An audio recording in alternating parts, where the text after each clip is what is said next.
आज Doubtnut app download करें। Doubtnut पर अपने सभी गणित, रसायन विज्ञान, भौतिक विज्ञान और जीव विज्ञान के डाउट्स का करो सफाया।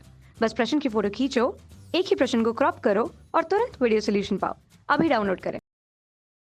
प्रश्न है, विद्युत परिपथ संबंधी किरचॉफ के नियमों को लिखिए। दर्शाए गए उपयुक्त परिपथ के प्रत्येक प्रतिरोध में प्रवाहित धारा की गणना कीजिए। तो प्रश्न में क्या पूछा गया है, विद्युत परिपथ संबंधी किरचॉफ के नियमों को लिखिए। तो हम जानते हैं कि किरचॉफ के दो नियम होते हैं। पहला क्या होता है, किसी विद्युत परिपथ के किसी संधि पर मिलने वाले सभी विद्युत धाराओं का बीजगणितीय योग क्या होता है, शून्य होता है।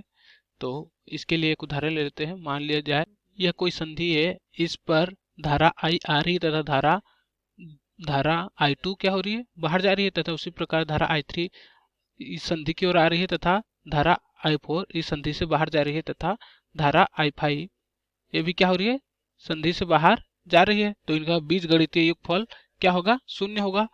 तो यहाँ से क्या हो जाएगा, जो धारा अंदर की ओर आ रही है यानी कि संधि की ओर आ रही है उसको क्या लेते हैं, धन लेते हैं, तथा जो धारा संधि से बाहर की ओर जा रही है उसे ऋण लेते हैं। तो यहाँ से क्या हो जाएगा, I1 I2 क्या हो रही है, संधि से बाहर जा रही है, तो ये क्या हो जाएगा, माइनस क्या हो जाएगा, माइनस I2, तथा I3 क्या हो रही है, अंदर की ओर आ रही है यानी कि संधि की ओर आ रही है, तो ये हो जाएगी प्लस I3, तथा धारा I4 क्या हो रही है, संधि से बाहर जा रही है, तो ये हो जाएगा माइनस I4। उसी प्रकार धारा I5 भी बाहर जा रही है, तो ये भी हो जाएगा माइनस I5 बराबर 0। तो यही होता है किरचॉफ का पहला नियम। तथा दूसरा नियम होता है, वह होता है, किसी विद्युत परिपथ के किसी बिंदु जाल के विभिन्न भागों में प्रवाहित होने वाली धारा विद्युत धाराओं एवं संगत प्रतिरोधों के गुणनफलों का बीजगणितीय योग उस जाल में उपस्थित कुल विद्युत वाहक बलों के बीजगणितीय योगफल के बराबर होता है। तो क्या बोला गया है, किसी विद्युत परिपथ के किसी बिंदु जाल के विभिन्न भागों में प्रवाहित होने वाली विद्युत धाराओं एवं संगत प्रतिरोधों के गुणनफलों का बीजगणितीय योग उस जाल में उपस्थित कुल विद्युत वाहक बलों के बीजगणितीय योग के बराबर होता है। तो यहाँ प्रश्न में एक कौन सा है, यह एक जाल की तरह है यानी कि क्लोज लूप। तो हम लोग इसको जो हमारा किरचॉफ का द्वितीय नियम है उसके अनुसार सॉल्व करेंगे। तो मान लिया जाए इसको प्रथम जाल जिसमें प्रवाहित होने वाली धारा I1 तथा इसको द्वितीय जाल जिसमें प्रवाहित होने वाला I2 है।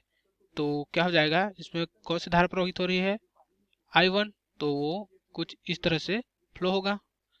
तो इसमें क्या प्रवाहित हो रहा है, I1, और इसमें क्या प्रवाहित हो रहा है, I2। तो इसमें प्रवाहित होने वाला धारा का मान क्या हो जाएगा, I1 माइनस I2, क्योंकि यहाँ से I1 से क्या चले जा रहा है, I2 चले जा रहा है।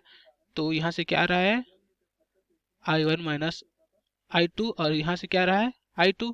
तो यहाँ प्रवाहित होने वाली धारा का मान क्या हो जाएगा, I1, क्या हो जाएगा, I1, क्योंकि यहाँ से I2 आ रहा है और यहाँ से I1 माइनस I2, तो I2 क्या हो जाएगा, कैंसिल हो जाएंगे।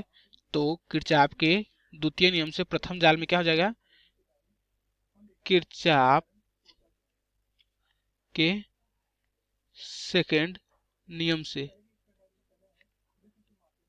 प्रथम जाल में क्या हो जाएगा, E2 प्लस कितना है यहाँ का प्रतिरोध 10 ओम, और इसमें प्रवाहित धारा का मान क्या है, I1। तो ये हो जाएगा 10 I1 प्लस इस प्रतिरोध का मान कितना है 10 ओम, और इसमें प्रवाहित धारा का मान क्या है, I1 माइनस I2। तो ये हो जाएगा 10 I1 माइनस I2 बराबर क्या हो जाएगा, 0।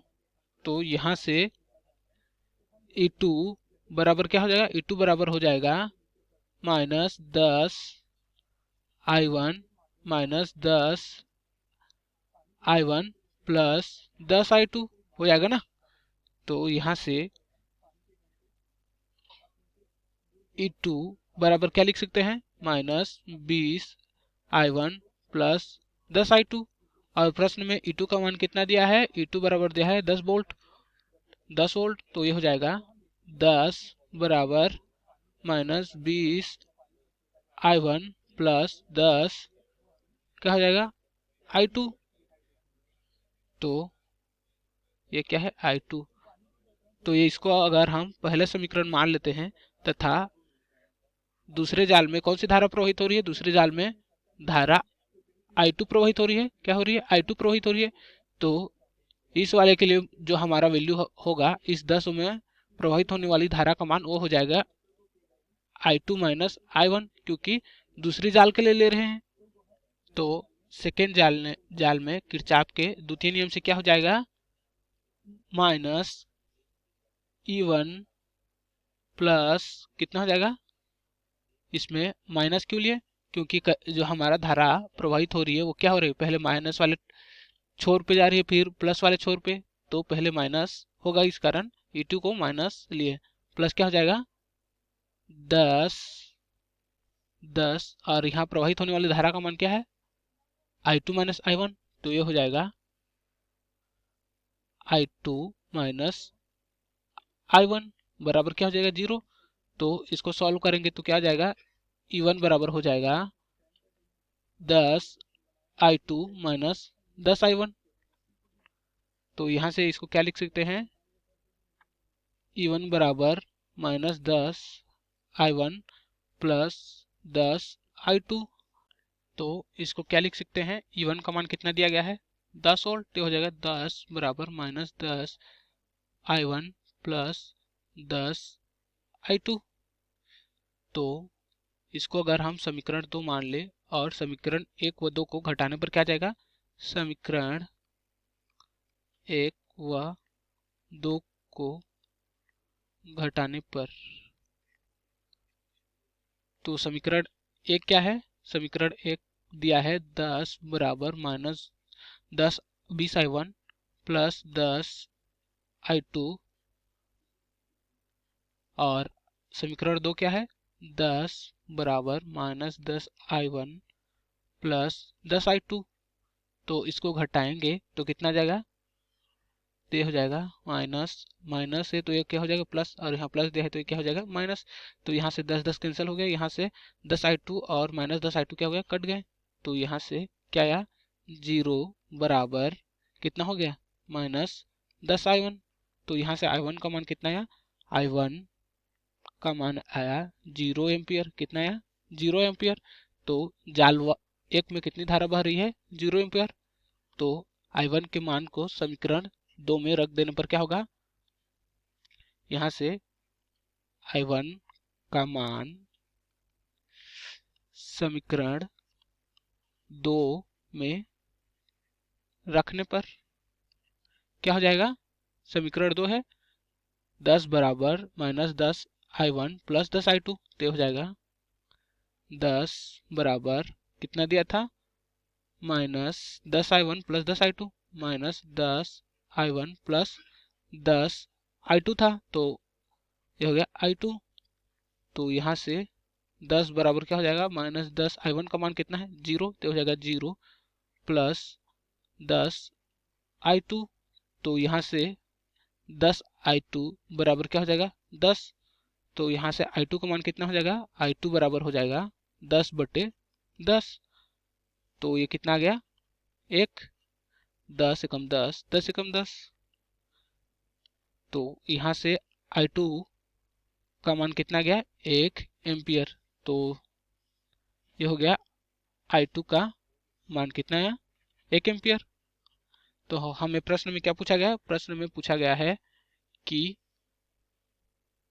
प्रत्येक प्रतिरोध में प्रवाही धारा की गणना कीजिए। तो प्रतिरोध R2 यानी कि जो 10 ओम दिया गया है उसमें कौन सी धारा प्रवाहित हो रही है I1, और I1 का मान कितना है 0 एम्पियर। तो R2 में प्रवाहित होने वाली धारा का मान कितना हो जाएगा 0 होगा ना।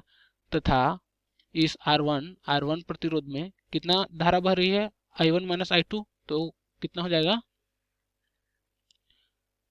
प्रतिरोध R2 में 0 धारा बहेगी तथा R1 में बहने वाली धारा क्या है, R1 में बहने वाली धारा कौन सी है, बराबर क्या है, I1 माइनस I2 है। तो यहाँ से I1 का मान कितना है, 0, और I2 का मान कितना निकल है, 1 एम्पियर, तो ये हो जाएगा -1। तो यहाँ से R1 में बहने वाली धारा का मान कितना हो जाएगा, 1 - 1 एम्पियर। तो ये आ गया हमारा आंसर।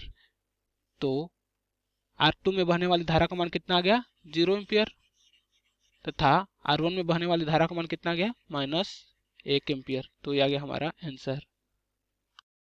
कक्षा 6वीं से 12वीं से लेकर नीट, IIT, जेई वो एडवांस के लेवल तक 1 करोड़ से ज्यादा छात्रों का भरोसा। आज ही डाउनलोड करें डाउटनेट ऐप या व्हाट्सएप करें अपने सारे डाउट्स 8400 400 400 पर।